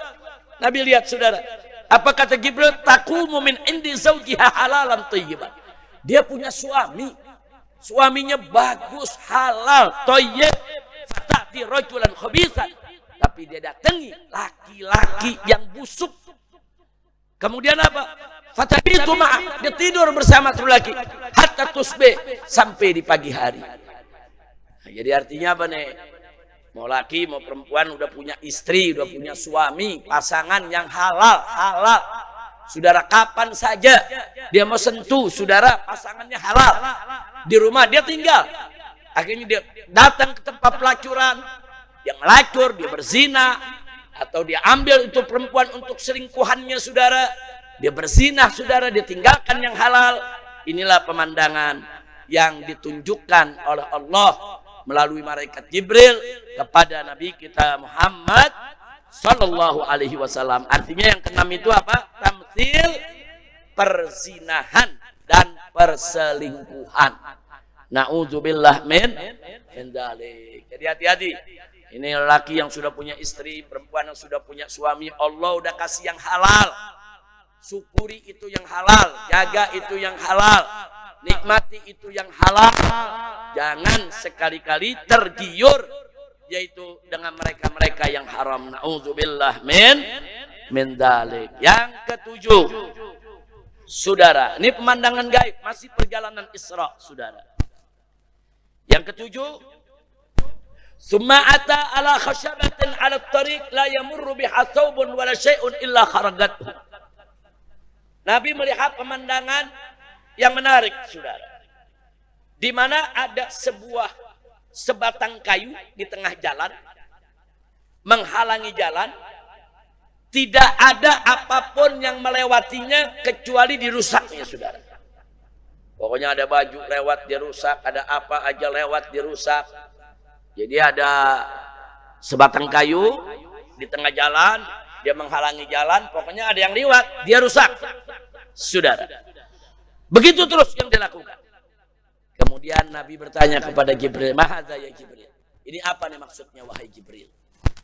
Maka malaikat Jibril menjawab, hadza, ini masalu aqwamin min ummatik, perumpamaan kaum dari umatmu, yaquduna 'ala thariq, dia duduk di jalan, fayaqta'una, tapi dia halangi semua orang pengguna jalan. Nah, kemudian saudara, malaikat Jibril membawakan ayat dari suratul A'raf ayat 86. Wa ta'ala, dibaca. Wala taqudu bikulli siratin tu'iduna wa tasudduna an sabilillah. Ya, janganlah kamu duduk itu di jalan-jalan untuk menakut-nakuti orang atau menghalangi orang dari jalan Allah. Nah, jadi ini saudara, artinya siapapun yang suka duduk nongkrong di jalanan mengganggu ketenangan orang lain. Orang lewat diganggu, orang lewat saudara dipalak, orang lewat saudara dibegal, saudara. Banyak begal gak sekarang? Banyak. Saudara, bukan begal aja, siapapun yang nongkrong di jalan mengganggu orang, beginilah perumpamaan yang diberikan. Ini termasuk penghuni neraka jahanam. Na'udzubillah min dzalik. Hati-hati, apalagi begal, saudara. Rampas barang orang, bunuh orang, apa? Apalagi sekarang kita lihat ada saudara geng-geng motor, saudara. Kalau geng motor untuk ibadah silakan, geng motor untuk zikir silakan, geng motor untuk tadabbur silakan. Tapi kalau geng motor saudara bawa celurit, bawa parang, orang nggak salah apa-apa di lampu merah, main tebas, saudara, main tusuk, saudara, ya inilah begal jalanan yang kelak akan masuk neraka jahanam, saudara, yang begitu pedih siksanya. Na'udzubillah min dzalik. Artinya nomor 7 ini adalah tamtsil pengganggu jalan. Pengganggu jalan macam-macam. Anak-anak muda nongkrong di ujung gang, main gitar, saudara. Akhirnya ada anak gadis orang lewat digodain. Akhirnya anak gadis orang mau lewat takut, saudara. Akhirnya ada ibu-ibu mau lewat takut, tapi itu ibu akhirnya jalan muter, saudara. Padahal tinggal ke rumahnya dekat, takut banyak orang nongkrong, dua muter, saudara. sampai 2 kilo. Zalim saudara, nggak boleh. Nggak boleh. Kalau kita mau nongkrong di jalanan, kasih hak yang punya jalan saudara. Jangan diganggu. Jadi bukan nggak boleh nongkrong pinggir jalan, bukan nggak boleh. Boleh. Tapi jaga keamanan, jaga kenyamanan. Jangan ganggu tetangga, jangan ganggu orang. Nah, apalagi mengganggunya sampai mengganggu keselamatan harta benda dan jiwa raga. Na'udzubillah min dzalik. Jadi ajaran Islam ini indah. Indah tidak Islam? Apa boleh ganggu orang? Boleh saudara. Jadi kalau ngaku orang Islam, berakhlaklah dengan Islam. Baik, yang ke-8 saudara, wara'a rajulan. Nabi melihat dalam pemandangan gaib saat Isra seseorang yasbahu fi nahrin min damin. Nabi lihat ada orang berenang saudara di sungai darah. Sungai airnya berupa darah saudara, mengalir. Nah, ada orang berenang di sungai darah. Yulqamul hijarah. Nah, begitu dia berenang saudara, ada timpukan batu saudara menghantam dia saudara dan masuk ke mulutnya. Hancur dia punya tenggorokan dan perutnya saudara. Dan itu berulang. Nanti utuh lagi, nanti begitu lagi, nanti utuh lagi, nanti begitu lagi saudara. Nah, akhirnya ditanya oleh Nabi, "Ma hadza ya Jibril?" Kalau yang ini apa ya Jibril? Malaikat menjawab, malaikat Jibril alaihissalam, "Hadza masalu akilir riba." Ini adalah perumpamaannya daripada orang yang makan riba. Hati-hati, riba haram. Jangan pernah kita makan riba, jangan pernah kita melakukan riba. Jangan pernah kita sentuh riba, saudara, riba haram. Jadi kalau perumpamaan siksaannya begini, waduh, perih tidak? Pedih tidak? Sakit tidak? Siap tinggalkan riba? Takbir. Yang ke-9 saudara, na'udzubillah. Kita kalau lihat siksaan begini, na'udzubillah min dzalik. Allah yahfad. Yang ke-9 saudara. Yang ke-9, summa ata ala rajulin. Nabi diperlihatkan ada seseorang qad jama'a husmata hatabin. Dia mengumpulkan kayu bakar tuh, kumpulin diikat saudara, buat diangkat di pundaknya saudara. La yastati'u hamlaha. Apa dikumpulin, diikat, diangkat, enggak kuat. Nah, begitu enggak kuat apa? Wa huwa yazidu 'alaiha. Bukan dikurangin, malah dia tambah. Dia ikat nih kayu, dia bawa, oh berat nih, nggak bisa, dia taruh lagi, dia tambahin lagi tuh kayu, diikat, dia mau angkat lagi, nggak kuat lagi, dia tambahin lagi tuh kayu. Biasanya orang kalau udah nggak kuat ditambah apa dikurangin? Dikurangin, enggak, ini orang dia nambah, nggak kuat, dia nambah, sampai seberat-beratnya saudara. Nah, terus Nabi bertanya kepada Jibril, "Mahadza ya Jibril?" Ini perumpamaan apa lagi ya Jibril? Malaikat Jibril alaihissalam menjawab, "Hadzal rajulu min ummatik." Ini adalah orang dari kau punya umat, takunu indahu amanatun nas. Ini orang dari kau punya umat, dia mendapatkan amanat dari orang. Dia diberikan amanat, la yaqdir ala adaiha. Sebetulnya dia enggak mampu melaksanakan amanat tersebut. Wa yuridu an yatahammala 'alaiha. Tapi sombongnya tetap saudara dia mau pegang itu amanat. Ini peringatan nih. Saudara, amanatun nas. Jadi kalau ada amanat saudara dari orang-orang kepada kita, jangan terima kecuali sesuai kemampuan kita. Nah, termasuk kepemimpinan. Kepemimpinan itu amanat. Oh, ada orang mau ngangkat kita jadi ketua RT, ya lihat mampu gak? Kalau nggak mampu tolak saudara. Jangan sok-sokan, wah saya mau jadi ketua RT. Nah begitu jadi ketua RT berantakan urusan RT. Dosa saudara. Itu amanat. Nah kalau ketua RT aja saudara, orang mau diangkat, mesti sanggup atau tidak mesti diukur. Apalagi jadi menteri, apalagi jadi gubernur, apalagi jadi presiden. Kalau nggak mampu, mundur. Jangan sombong. Nggak mampu tetap maju, nggak mampu maju. Ya begini nih modelnya nih saudara. Na'udzubillah min dzalik. Ada gak orang yang nggak mampu tapi mau maju aja? Jujur ada gak? Udah nggak mampu, maju aja. Kadang-kadang orang udah enak masih mau maju juga. Udah, kalau orang udah nggak suka kita, nggak usah maju. Kalau kita udah nggak mampu, jangan pegang amanat. Sekecil apapun, jangan kita pegang amanat kalau kita tidak mampu. Jangan, berat ya kawan. Baik, itulah tamsil apa itu? Mari kita lihat. Tamsil pengemban amanat. Yang ke-10. Wa ata ala qaumin tuqradu alsinatuhum wa shifahum bimaqarid min hadid. Na'udzubillah. Saudara, astagfirullahaladzim. Di sini Nabi diperlihatkan ada satu kaum yang lidahnya dipotong, saudara. Yang bibirnya dipotong, saudara, dengan gunting-gunting yang terbuat dari besi. Kullama quridat adat kama kana. Dan Nabi dipotong lidahnya, tarik bibirnya, potong, saudara.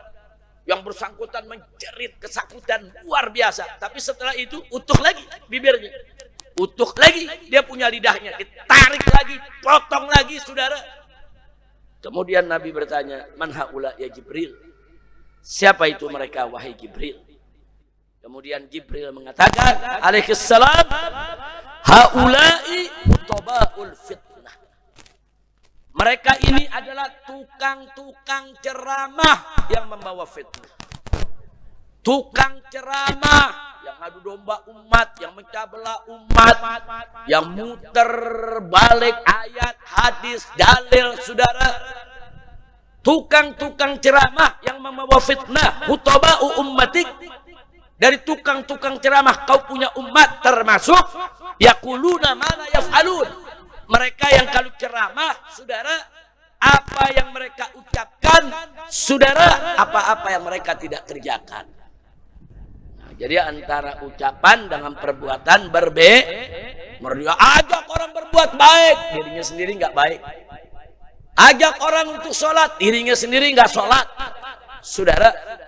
Nah, jadi khutbahul fitnah, penceramah yang membawa fitnah, penceramah yang mencah belah umat. Penceramah yang memfitnah ke kanan dan ke kiri. Penceramah, saudara, yang menyampaikan hal-hal yang enggak betul kepada umat, saudara. Hati-hati. Jadi penceramah juga ada ancamannya. Bayangkan, lidahnya ditarik, dipotong. Bibirnya ditarik, dipotong, saudara. Oh, kau pembohong waktu ceramah. Kau pengadu domba. Kau yang suka putar balik ayat. Engkau yang suka menghina syariat. Penceramah, tapi syariat dihina-hina. Penceramah, tapi ulama dihina-hina. Penceramah, tapi umat dipecah belah. Na'udzubillah min dzalik. Hati-hati, saudara. Bukan enteng itu hukumannya. Jadi yang ke-10 itu adalah siksa buat siapa? Khutbah fitnah. Penceramah yang membawa fitnah, saudara. Baik. Yang ke-11, saudara. Wa marra biqaumin. Nabi diajak lagi oleh malaikat Jibril melewati satu kaum, saudara. Lahum atfar min nuhas. Mereka punya kuku dari tembaga, saudara. Jadi ada satu kaum kukunya panjang-panjang dari tembaga, saudara. Yahmusuna biha wujuhuhum wa suduruhum. Dia cakar-cakar dia punya muka. Dia cakar-cakar, dia robek, dia punya dada, saudara. Jadi di tangannya ini, kukunya ini dari tembaga, saudara. Bukan dia nyerang orang. Dia cakar wajahnya, dia rusak dadanya, saudara. Hancur. Kemudian Nabi tanya, man haula ya Jibril? Siapa mereka ini wahai Jibril? Nabi menjawab, haula, mereka adalah alladzina yaquluna luhuman nas. Mereka yang suka makan daging orang. Wa yaqauna fi a'radihim. Dan orang-orang yang, saudara, selalu yaitu merusak daripada nama baik orang lain. Maksudnya memakan daging orang lain, melakukan ghibah. Kan dalam Al-Quran Allah sebutkan orang kalau ghibah sama juga makan daging saudara sendiri. Ini yang dimaksud adalah ghibah, saudara. Nah, jadi nggak boleh. Jadi Nabi pernah mengatakan kepada para sahabatnya, jangan kamu melakukan ghibah. Apa itu ghibah? Ghibah kita menceritakan tentang saudara keburukan seseorang yang kalau orang tahu, orangnya nggak suka. Zikru akhaka ma yakra. Cerita tentang saudara kita yang saudara kita nggak suka, itu namanya ghibah. Terus ada sahabat bertanya, ya Rasulullah, kalau yang kami ceritakan benar, kami ceritakan kejelekan seseorang, tapi benar, memang dia jelek. Nah, apa kata Nabi? Kalau ente benar, faqad iktabta, ente sudah ghibah. Kalau ente nggak benar, itu namanya ente fitnah. Nah, beda tuh. Jadi kalau kita cerita kejelekan orang, benar dia jelek, kita ceritain, itu namanya ghibah. Kalau kita ceritain kejelekan dia nggak benar, dia nggak jelek begitu, kita karang-karang cerita, itu namanya fitnah. Lebih gawat dari ghibah, saudara. Jadi ghibah itu hukumnya haram, kecuali, nah silakan nanti yang punya kitab Riyadhus Shalihin, saudara, di sana ada bab khusus tentang ghibah. Itu ada 6 atau 7 perkara yang dikecualikan, saudara, oleh para ulama kita, yang disebutkan oleh Imam Nawawi, ghibah yang dibolehkan. Ternyata ada ghibah yang boleh, antara lain, saudara, ghibah yang boleh nih, antara lain, kalau kita menuntut keadilan, Anda punya kawan mukul Anda, orang nggak ada yang tahu. Saya mau tanya, itu perbuatan baik atau jelek dia? Jelek. Kita lapor polisi, saya dipukul. Ghibah bukan? Ghibah. Ghibah. Kita cerita kejelekan orang. Ghibah. Tapi ghibah ini boleh. Kenapa? Litadzallum, saudara. Untuk menuntut keadilan. Nah, jadi kalau kita lapor, ada yang mencuri, ada yang merampok, ada yang mukul, kita saudara, itu ghibah. Kita laporkan, boleh. Karena kita dalam rangka menuntut keadilan. 1, 2, yang boleh ghibah. Saya punya anak, dilamar sama orang dari Teluk Gong. Saya nggak kenal. Kiai Nur Zain kenal orangnya. Kiai Nur Zain dengar kabar anak Habib Rizik dilamar nih, atau cucunya sama orang Teluk Gong. Nah, Kiai Nur Zain buru-buru temuin saya, Habib punya cucu dilamar ya sama orang Teluk Gong. Iya, yang namanya ini. Iya, jangan Beb, tukang mabok tuh Beb. Karena beliau tetangganya. Nah, beliau tuh ghibah, tapi boleh. Karena beliau ingin menyelamatkan anak kawannya. Nah, kan saya kawan di seperjuangan. Jangan sampai anak saya jatuh ke tangan orang pemabuk. Ada gak yang begitu? Boleh.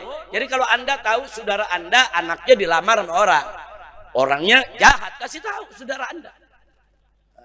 Saudara, mungkin dia terima karena dia nggak tahu, kasih tahu.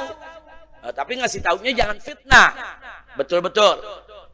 Jadi kalau itu dikasih tahu, itu ghibah juga namanya. Tapi ghibah itu boleh. Kira-kira jelas gak? Jelas gak? Jadi ternyata ada ghibah yang boleh gak? Ada ghibah ngelaporin perkara kejahatan ke polisi, itu ghibah boleh. Kasih tahu saudara, jadi kasih tahu jangan inihin dia, itu jahat tuh, tukang minum, tukang ini. Bukan urusan kawin aja, milih pemimpin. Ada pemilihan RT, ada 2 calon. Yang satu calon bagus, yang satu calon tukang main judi. Nah, ada warga yang nggak pernah keluar rumah, nggak tahu, kita kasih tahu. Ente jangan pilih dia tuh, tukang mabok tuh, sama tukang judi tuh, wah berabe dah. Kalau dia jadi RT tiap gang, wah urusannya gelar judi. Asal jangan fitnah. Kalau kita sampaikan itu untuk menyelamatkan orang dari kepemimpinan orang yang buruk, boleh. Kira-kira jelas tidak? Termasuk untuk nahi munkar. Ada seorang bapak punya anak. Ini bapak nggak tahu kalau anaknya itu suka maksiat, saudara. Nah, kita udah nasehatin itu anak, nggak pernah mau sadar. Ya, terpaksa kita lapor ke bapaknya. Tujuannya apa? Supaya si bapaknya yang nahi munkar. Pak, kami udah nasehatin nggak kena, kami udah coba larang nggak bisa. Nah, sekarang bapak deh sebagai ayah kandungnya, kita laporin. Nah, itu anak bapak tuh sekarang lagi judi di kolong jembatan Ayo Pak, saya unjukin tempatnya. Enggak apa-apa, boleh. Tujuannya apa tuh? Nahi. Termasuk lapor RT, lapor RW. Pak RW, tetangga saya kumpul kebo tuh Pak RW. Nah Pak RW kan nggak tahu itu kumpul kebo tuh. Itu bisa bencana tuh buat masyarakat kita. Nah, Pak RW turun tangan, RT turun tangan, saudara. Dicegah itu yang kumpul kebo. Jangan sampai ngekos itu di kampung kita, saudara. Boleh. Yang penting bukan fitnah. Yang penting betul-betul ada bukti, saudara. Kira-kira jelas tidak? Termasuk yang juga boleh mengumumkan kepada umat, awas, hati-hati. Ada si fulan-fulan itu menyebarkan ajaran sesat. Dia ngaku nabi setelah Nabi Muhammad. Boleh, saudara. Nah, jadi walaupun di atas mimbar ada kiai bicara, awas, hati-hati. Itu si fulan tuh nyebarin kesesatan. Itu si fulan. Tapi ingat, harus betul-betul terbukti, bukan fake. Gibah juga, tapi gibah yang diboleh. Terakhir, termasuk gibah julukan. Ada julukannya di kampung nih. Ada orang namanya Mamat. Yang namanya Mamat banyak. Yang satu dipanggil Mat Doer. Nah, yang satu dipanggil Mat Pincang. Ada gak? Yang satu dipanggil Mat Pesek. Ada gak? Nah, saudara, itu sebetulnya nggak boleh memberikan julukan Mat Pincang, nggak boleh. Itu menceritakan kejelekan orang. Saudara, kita sebut Mat Doer, nggak boleh. Kita menyebutkan itu orang doer, saudara, sesuatu yang buruk yang kalau orangnya dengar, orangnya nggak suka. Nggak boleh. Termasuk ghibah. Tapi kecuali kenal kecuali pakai itu. Dan orangnya udah nerima. Jadi malah orang yang bilang, lu kalau ketamburan dari rumah gue bilang aja Mat Doer. Semua orang sekampung tahu dah. Kalau lu ngomong Mamat gak ketemu, banyak banget yang namanya Mamat. Nah, berarti yang punya diri udah nerima gak tuh? Nerima, gak apa-apa. Kalau yang punya diri udah nerima, itu populer jadi julukan dia, silakan. Tapi kalau yang punya diri nggak terima, nggak boleh ya kawan. Nah kira-kira jelas tidak? Baik. Nah, jangan kita terusin, itu nanti pelajarannya di Riyadhus Shalihin. Ini nggak rapi-rapi nih kitab. Baik, nah itu saudara, artinya yang ke-11 siksa penggibah. Nah, jangan gibah saudara. Siksanya berat. Na'udzubillah min dzalik. Baik, yang ke-12 saudara. Wa ata ala juhrin saghirin yakhruju minhu saurun azim. Nabi kaget melihat ada kejadian lobang kecil, tahu-tahu keluar dari lobang kecil tersebut saudara banteng yang besar. Lobangnya kecil, keluar banteng yang besar saudara. Sapi saudara jantan besar keluar dari lobang kecil. Faja'ala sur yuridu an yarji'a min haitsu kharaja. Kemudian banteng yang gede tadi keluar dari lubang kecil, tahu-tahu mau balik masuk lagi ke lubang kecil tadi. Nggak bisa. Waktu dia keluar dia bisa. Tapi begitu dia mau masuk lagi nggak bisa. Dia berusaha masuk ke lubang kecil tadi, tetap nggak bisa, saudara. Nah kemudian Nabi bertanya, Mahada ya Jibril. Wahai Jibril, ini apa lagi wahai Jibril? Kemudian malaikat Jibril menjawab, hadar rajul min ummatik. Ini salah satu orang dari kau punya umat. Yatakallamu, dia bicara bil kalimatil azimah, dengan kalimat yang luar biasa, summa yandam alaika, kemudian dia nyesal, fala yastati'u an yaruddaha, kemudian walaupun dia menyesal nggak bisa itu kalimat ditarik lagi, saudara. Kadang-kadang kita bicara sedikit, saudara, ternyata yang kita bicara itu berakibat besar. Katakan ada seseorang memfitnah kawannya, saudara, dia punya simpenan tuh, kelihatannya simpel, istrinya tahu, berantakan itu rumah tangga, suami istri jadi ribut, saudara, akhirnya berantakan, bercerai. Kemudian si bapak pergi, ibu pergi, anaknya ditinggal, nggak ada yang mau tanggung jawab, saudara. Akhirnya ngomong nyesel, saudara, dia mau tarik lagi, nggak bisa, dia udah ngomong. Nah, makanya kalau mau ngomong pikirin dulu. Kalau mau ngomong pikirin dulu, saudara. Kita mikir pakai apa? Mikir pakai kepala, saudara. Habis mikir baru ngomong. Jangan ngomong dulu baru mikir. Kalau ngomong dulu baru mikir, itu otak dengkul. Ngomong, mikir dengkulnya. Enggak begitu. Pikir dulu, baru ngomong. Hati-hati ya, kawan. Kadang-kadang mungkin bagi kita sepele. Bagi kita bicara kecil nggak apa-apa, tapi rumah tangga orang rusak. Rumah tangga orang rusak karena kalimat dari kita. Hati-hati. Sebelum bicara, hati-hati ya, kawan. Sebelum bertindak, hati-hati. Kayak kemarin tuh saudara, ada apa itu? Es gabus. Polisi turun, tentara turun, saudara main ambil, main sita. Yang dagang main dijojelin aja, dibilang ini spon, bahan berbahaya. Orang ditempeleng, orang dipukul. Begitu dibawa ke laboratorium, ternyata tepung hangkue saudara. Ini dia, nggak pantas begitu. Dia aparat. Saudara, mesti pakai otaknya. Kalau dia curiga, ambil dulu dong contohnya. Bawa ke laboratorium. Kalau betul berbahaya, tangkap.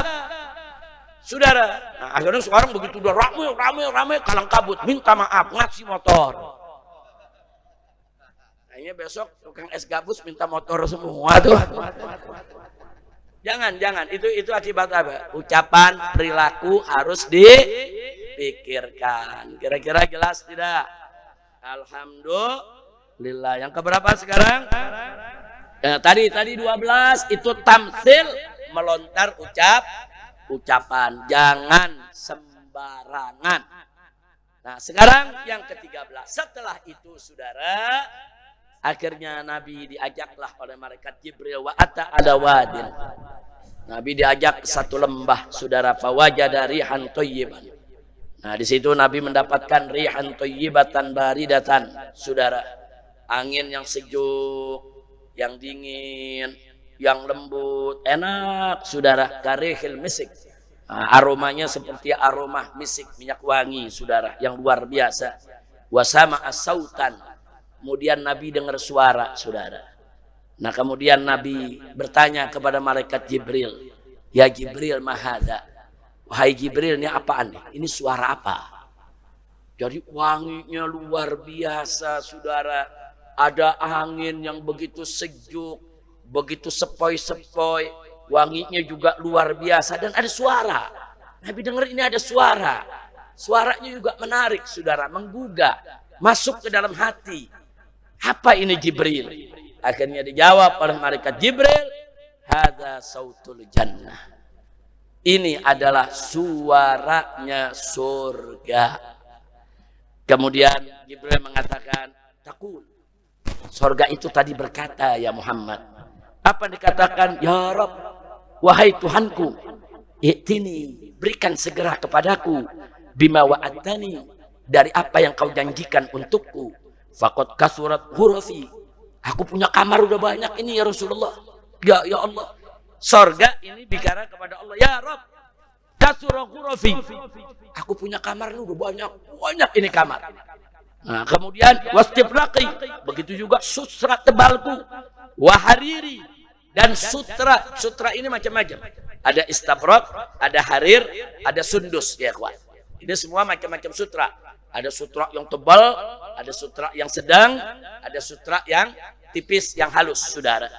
Jadi surga mengatakan, ya Allah, berikanlah kepadaku apa yang sudah kau janjikan kepadaku. Ini ya Allah, di dalam surga ini ya Allah, di tempatku ya Allah, udah banyak kamarnya. Udah banyak hamparan-hamparan sutra-sutra yang begitu indah. Wa abqari, begitu juga mutiara-mutiara, sutra-sutra yang spesial. Abqar itu yang spesial, saudara. Wa lu'lu'i wa marjani. Begitu juga ada mutiara, batu-batu mulia. Wa faddati wa dhahabi. Begitu juga di tempatku ini banyak perak, banyak emas di mana-mana. Wa akwabi, dan gelas-gelas indahku. Wa ashafi, dan nampan-nampan indahku. Wa abariqi, dan teko-teko yang begitu bagus. Wa maraqibi, dan udah banyak kendaraan yang siap. Jangan lupa, buruk itu kendaraan surga, saudara. Buruk itu kendaraan surga. Jangan-jangan nanti kita masuk surga, amin. Di garasi kita ada buruk lagi ya kawan. Nah, cuman buruknya mungkin yang kecil kali ya. Tapi yang namanya buruk masuk surga, jangan katanya masuk surga, di emper surga aja udah enak. Mudah-mudahan kita masuk surga semua. Jadi surga mengatakan kepada Allah, ya Rabb wa asali, aku punya madu udah banyak ini, wa ma'i, airku yang sejuk, wa labani, susuku, wa khamri, bahkan khamerku. Jangan lupa, khamer itu termasuk minuman surga, sudah. Nah kemudian kemudian Allah berkata kepada surga, ini Jibril yang cerita kepada Nabi.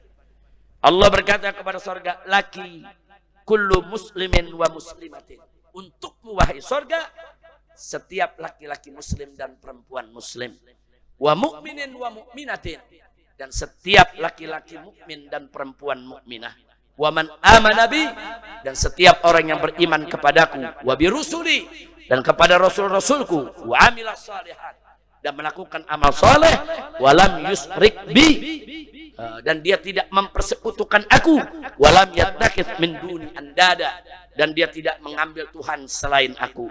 Waman khosyani fahuwa amin, barang siapa yang takut kepadaku maka dia amin, dia aman. Nah, waman sa'alani a'taituhu, dan siapa yang meminta kepadaku niscaya aku berikan. Waman aqradani jazaitu, barang siapa minjamkan kepadaku maka aku akan berikan ganjarannya. Waman tawakkala alayya kafaitu, dan barang siapa yang tawakal kepadaku maka aku akan cukupkan dia. Ini anallah, bahwa sesungguhnya aku adalah Allah, la ilaha illa ana, tiada Tuhan yang berhak disembah selain aku, la ukhliful mi'ad, aku tidak akan mengingkari janji. Qad aflahal mu'minun, berbahagialah orang-orang beriman. Wa tabarakallahu ahsanul khaliqin, dan Allah subhanahu wa ta'ala sebaik-baiknya daripada pencipta. Kemudian qalat, dijawab oleh surga, qad raditu ya, aku ridha ya Allah. Masya Allah.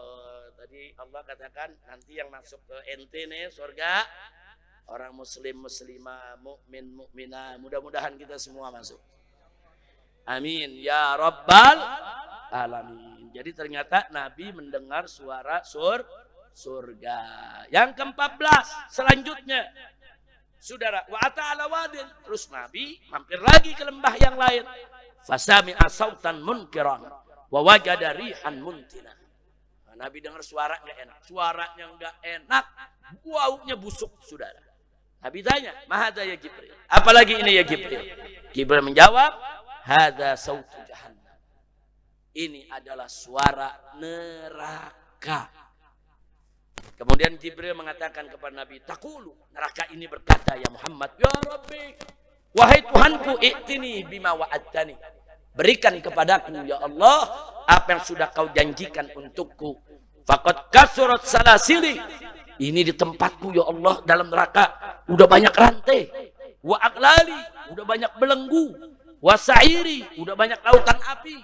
Wa hamimi, udah banyak cairan yang panas. Wa dhari'i, udah banyak duri. Wa ghassaqi, dan sudah banyak cairan-cairan busuk. Wa azabi, dan sudah banyak aneka ragam siksa. Wa qad ba'uda ga'ri, nah ini aku nih neraka ini udah begitu dalam, cukuplah untuk penghuninya, udah begitu dalam ya Allah. Wastadda harri, dan sudah begitu panas luar biasa. Fatini bima wa'adtani, segera ya Allah berikan kepadaku apa yang kau janjikan. Faqala, kata Jibril, maka Allah menjawab, laki kullu musyrikin wa musyrikatin, yang akan masuk ke dalam wahai neraka adalah setiap laki-laki yang musyrik maupun perempuan yang musyrikah. Wa kafirin wa kafiratin, dan laki-laki yang kafir ataupun perempuan yang kafirah. Wa khabithin wa khabithatin, laki-laki yang busuk, saudara. Begitu juga perempuan-perempuan yang busuk. Wa kullu jabbar, dan setiap diktator, penguasa yang zalim, pemimpin yang jahat, la yu'minu biyaumil hisab, yang mereka tidak beriman kepada hari perhitungan.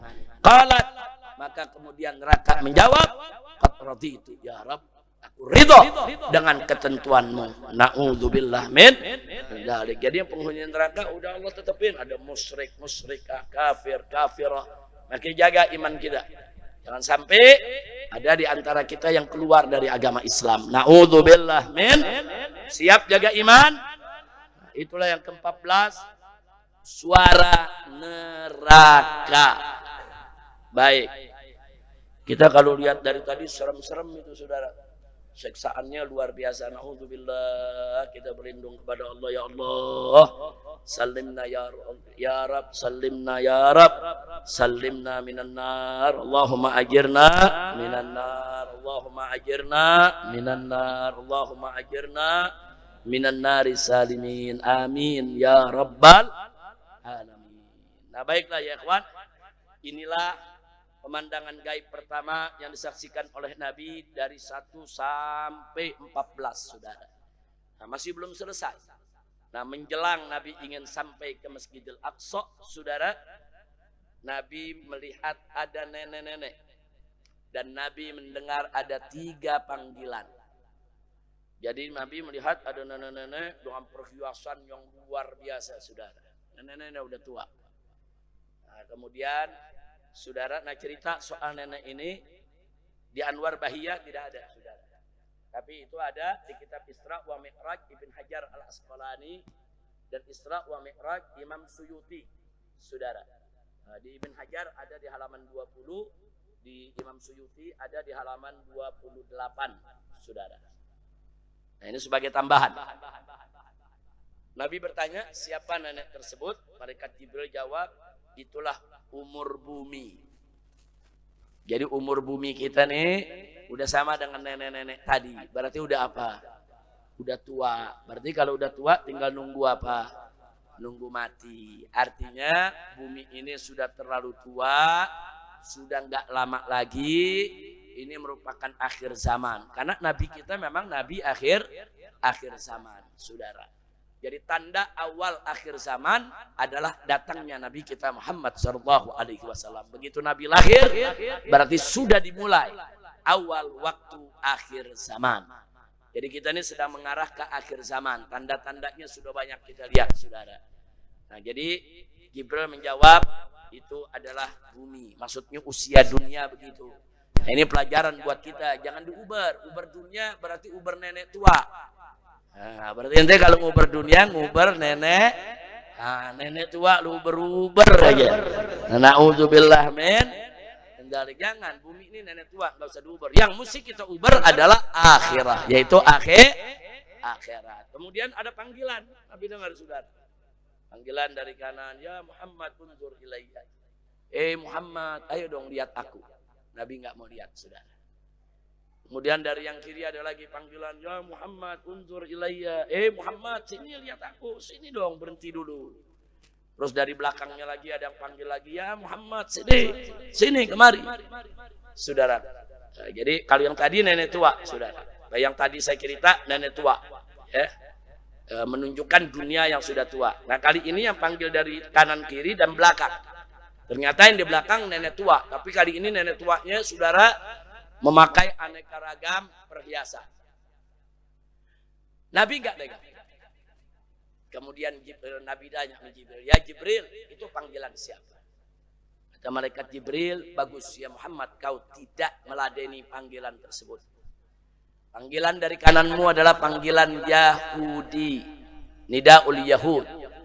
Andai kata kau ladeni, kau jawab, kau respon, niscaya umatmu akan cenderung kepada Yahudi. Yang kiri, Nidaun Nasara, panggilan Nasrani. Andai kata kau saut, kau respon, maka umatmu akan cenderung kepada Nasara. Sedangkan panggilan dari belakangmu adalah panggilan dunia. Yang banyak godaannya, bergelimang harta benda. Andai kata kau ladeni, niscaya umatmu akan rame-rame berebut dunia daripada mengejar akhirat. Jadi artinya saudara, alhamdulillah Nabi kita tidak meladeni 3 panggilan tadi. Sekarang kita lihat, enggak diladenin lagi yang dukung Yahudi ada. Enggak diladenin tuh. Yang dukung Nasoro ada, betul? Yang dukung Amerika ada. Saudara, itu enggak diladenin. Yang nguber dunia ada, betul? Ya, tapi kan enggak semua. Alhamdulillah, pada umumnya enggak begitu. Umat Nabi alhamdulillah masih banyak ulama, masih banyak aulia, masih banyak sholihin yang enggak tergoda dengan panggilan Yahudi, Nasrani ataupun godaan dunia. Walaupun orang per orang, ya. Ada yang tergoda panggilan Yahudi, tergoda panggilan Nasrani, tergoda dengan godaan dunia. Tapi secara umum umat Nabi, sebagaimana tadi yang disampaikan oleh malaikat Jibril, karena Nabi tidak menghiraukan mereka, umatnya juga tidak akan tergoda dengan mereka secara umum. Alhamdulillah. Baik, sekarang yang ke-16. Barulah dari situ saudara selesai. Saudara, Nabi alaihi salatu wassalam fasara hatta ata Madinata Baitil Maqdis. Baru setelah itu yang ke-16, Nabi langsung dibawa ke Baitul Maqdis. Dakhala min babi al-yamani. Nah, jadi Nabi masuk dari pintu saudara yang ke arah negeri Yaman, atau dari pintu sebelah kanan. Tsumma nazala 'anil buraq. Kemudian Nabi turun dari buraq. Wa rabatahu bi babil masjid. Kemudian buraq tersebut diikat saudara di pintu masjid bil halaqatil lati kanat tarbutuha bihal anbiya. Saudara, yaitu ada tempatnya di tempat ikatan yang dulu memang para anbiya juga menambatkan buraq di situ. Artinya buraq ini juga dulu dipakai oleh para anbiya.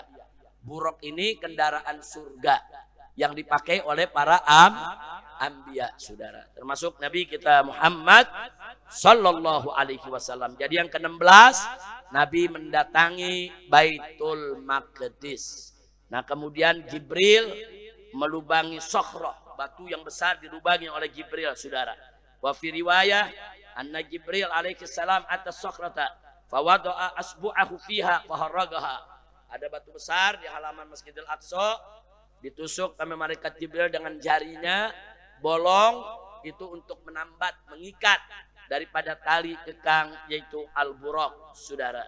Nah, kemudian yang berikutnya lagi, saudara, yang ke-18, ternyata begitu Nabi tamatkan itu, saudara, Nabi melihat ada kerumunan hurul ain fi yasari sakhra. Ada kerumunan bidadari yang menyambut datangnya Nabi.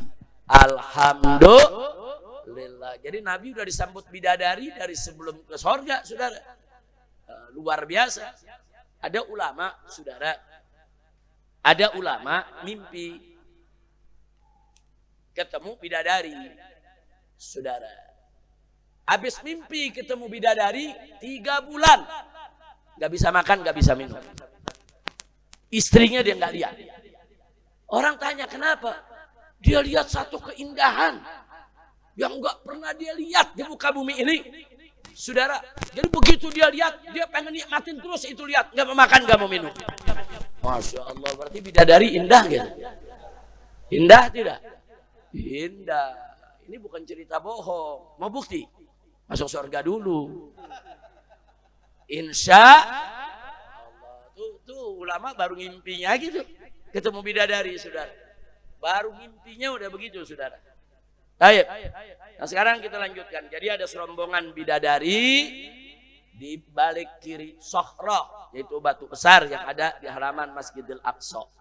Kemudian disitulah, saudara, Nabi sholat berjamaah dengan arwahul anbiya di Al-Masjidil Aqsa, saudara. Nah, selanjutnya, saudara, di situ Nabi bertemu dengan para nabi. Selesai sholat, masing-masing nabi berdoa. Nah, kalau kita baca kitab-kitab hadis, di sana tertera doa masing-masing. Saya tidak bacakan lagi, yaitu pada malam hari ini, saudara. Yang jelas, semuanya masing-masing para nabi berdoa, termasuk Nabi kita Muhammad sallallahu alaihi wa alihi wa sahbihi wasallam. Bahkan ada perbincangan. Para nabi berbincang tentang hari kiamat, saudara. Nah, mereka berbincang-bincang tentang hari kiamat. Nah, kemudian setelah itu, masih dalam pemandangan gaib, saudara, akhirnya Nabi, saudara, sebelum Nabi Mi'raj, ini kan cerita sebentar lagi Mi'raj.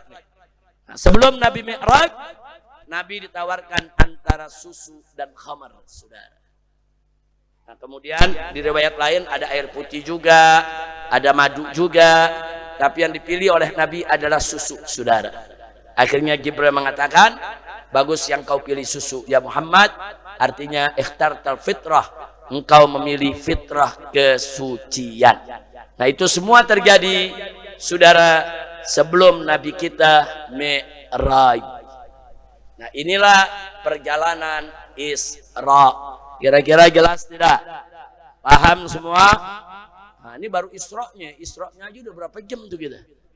2 jam ada kita ngaji. Ada 2 jam. Dia terus Mi'raj sampai jam 1. Mi'raj minggu depan deh. Mestinya sekarang nih Isra dan Mi'raj. Tapi Isra saja dulu. Kita belum Mi'raj, baru Isra. Itu yang tadi pemandangan-pemandangan gaib terjadi pada saat Isra. Lalu apa yang terjadi pada saat Mi'raj? Insya Allah kita lanjutkan malam Kamis yang akan datang sekaligus penutupan pengajian. Insya Allah. Sekarang kita dengarkan dulu pasal 10. Nah. Sallu ala nabi. Maulaya salli wa sallim daiman abada.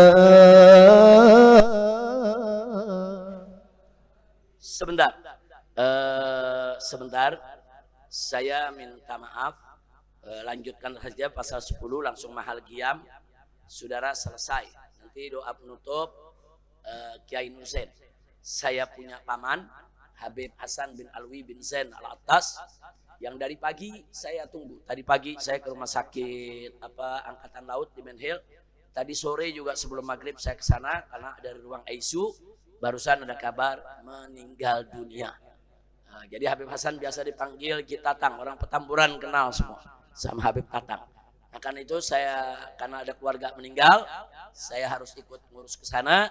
Cukup sampai di sini pelajaran kita. Lanjutkan dulu ya. Pasal 10 dengan mahal qiyam. Setuju semua ya? Jangan ada yang keluar. Nah, biarkan saya aja dengan Habib Muhammad keluarga untuk meninggalkan tempat karena harus kita urus jenazahnya. Nah, insya Allah mungkin kalau hari ini diurus, mungkin besok sudah akan dimakamkan. Ya jalannya berangkatnya dari Petamburan. Kami punya pemakaman keluarga yaitu di Bogor, di Cibungur, Kecamatan Cigudeg. Nah, biasanya kami kuburkan di sana semua keluarga.